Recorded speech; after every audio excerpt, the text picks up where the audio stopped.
Hey guys, Shalana here. Welcome to the Bin Zone. On today's video, we're going to be breaking down the new Apple TV Plus original series, Amazing Story, which is a remake of a 1980s adaptation of a magazine.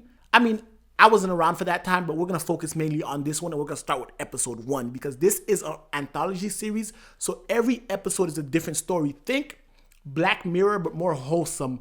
But enough talk, let's dive into this story because it had some interesting tidbits. Now, this story follows our main character, Sam, who works for his brother's construction company, and they're remodeling an ancient house.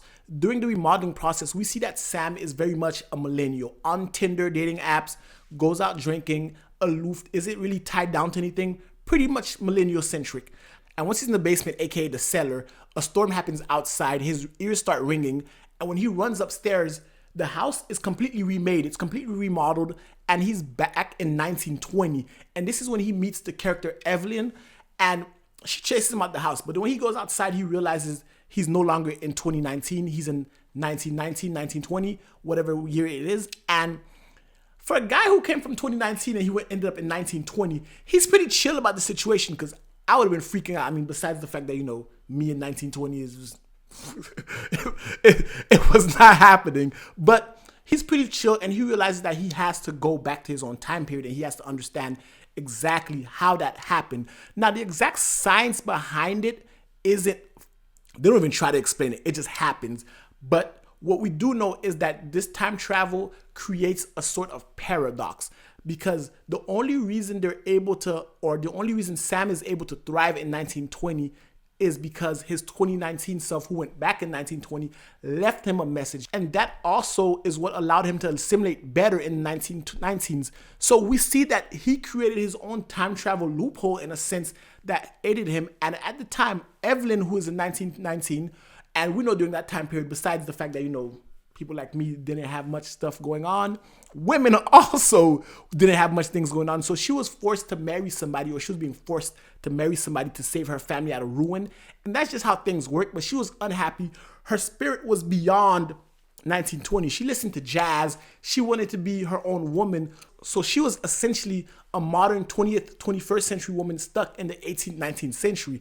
So as that happens, and we see that this time thing seems to jump sporadically because Sam is able to traverse between 1919 and 2019. However, he was able to jump forward to 2034, which seems to be that this time influx deals with this, not just the seller, but the overall mindset of Sam, because we find out Sam gets stuck in 1919. However, he does not want to go back. And that's because he is enamored with that lifestyle. It completes him.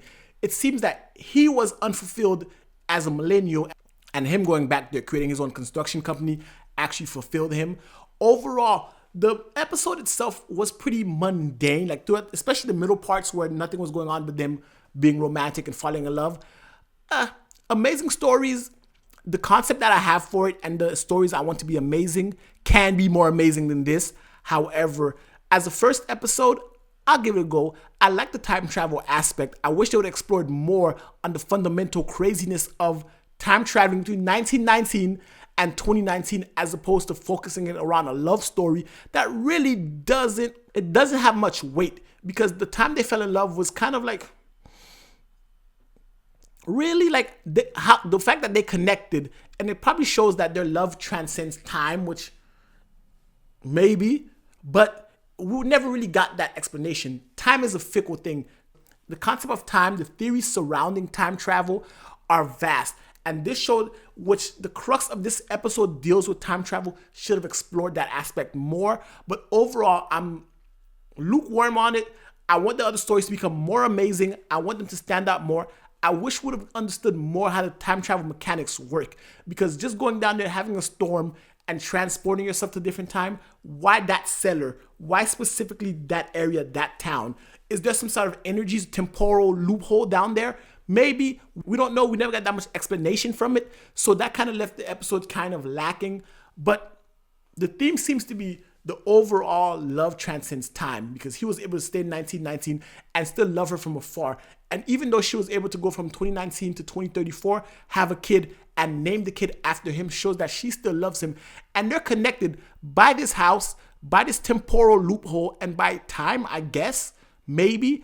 I don't know. Anyway, guys, did you guys see the first episode? I'd love to hear your thoughts in the comment section below. If you liked the video, give it a thumbs up. Hit the subscribe button if you guys have not already. And until next time, binge on.